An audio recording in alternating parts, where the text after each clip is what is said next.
35 days heart challenge day 22ಗೆ ಸ್ವಾಗತ. ಜೆಪ್ಟೋಲಿ ಎಳ್ಳೀರನ್ನ order ಮಾಡಿದ್ದೆ, 70 ರೂಪಾಯಿ ಗೈಸ್. ಹೊಟ್ಟೆ ಎಲ್ಲ ಹುರಿತು. ನಮ್ಮ ತೋಟಕ್ಕೆ ಹೋದರೆ 1000 ಕುಡಿಬೋದು. ಬ್ರೇಕ್ಫಾಸ್ಟ್ ಈ ಥರ ಇತ್ತು.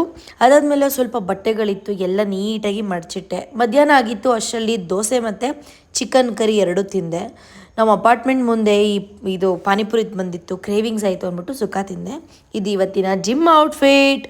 2 ಬ್ರೆಡ್ ತಿನ್ಕೊಂಡು ನೀರು ತೊಗೊಂಡು ಜಿಮ್ಮಿಗೆ ಹೋದೆ. ಸೊ ಥಿಂಕ್ ಮಾಡಿದೆ, ವಾರ್ಮಪ್ ಮಾಡ್ತಾ ಏನು ಮಾಡಬೇಕು ಅಂತ. ಇವತ್ತು ಬಂದುಬಿಟ್ಟು ಚೆಸ್ಟ್ ಮತ್ತು ಟ್ರೈಸಿಪ್ಸ್ ಎರಡು ಮಸಲ್ಸ್ಗೆ ಮಾಡೋಣ ಅಂತ ಪ್ಲ್ಯಾನ್ ಮಾಡಿ ಮಾಡ್ತಾಯಿದ್ದೀನಿ. ಫಸ್ಟು ನಾನು ಇದನ್ನು ವರ್ಕೌಟ್ ಮಾಡಿದೆ. ಆ್ಯಂಡ್ ಗೈಸ್ ಏನು ಗೊತ್ತಾ, ಇವತ್ತು ನಾನು ವರ್ಕೌಟ್ ಮಾಡಿದ್ದು ಫುಲ್ಲು ಡಂಬಲ್ಸು 7.5 ತೊಗೊಂಡು ಮಾಡಿದೆ ಗೈಸ್. ಸಿಕ್ಕಾಪಟ್ಟೆ ಪೈನು. ನನಗಂತೂ ಸಖತ್ತು ಖುಷಿ ಆಗ್ಬಿಡ್ತು. ಪೈನ್ ಆಗೋವರೆಗೂ ಆಗುತ್ತೆ, ಆಮೇಲಂತೂ ಗೊತ್ತಲ್ಲ. ಮತ್ತೇನು ಗೊತ್ತಾ, ಟ್ರೈಸಿಪ್ಸ್ ಮಾಡಬೇಕಾದ್ರೆ ನಾನು ಇಷ್ಟು ವೆಯ್ಟ್ ಹಾಕೊಂಡು ಮಾಡಿರಲ್ಲ. ಅದನ್ನು ಕೂಡ ಒಂಥರ ಕ್ರೇಜಿ. ಹೇಳಿಲ್ವ, ನಾನು ತುಂಬ ಹೇಳ್ತಾ ಇರ್ತೀನಿ ನಿಮಗೆ, ಜಾಸ್ತಿ ವೆಯ್ಟ್ ಹಾಕೊಂಡು ನಂಗೆ ಮಾಡಿದಷ್ಟು ಖುಷಿ. ಮತ್ತು ಪುಲ್ಲಪ್ ಸ್ವಲ್ಪ ಕಲಿತಾನೇ ಇದ್ದೀನಿ. ನೋಡಿ ಎಷ್ಟು ಚೆನ್ನಾಗಿ ಹೋಲ್ಡ್ ಮಾಡ್ತಿದ್ದೀನಿ. ಮನೆಗೆ ಬಂದು ಪ್ರೋಟೀನ್ ತೊಗೊಂಡೆ.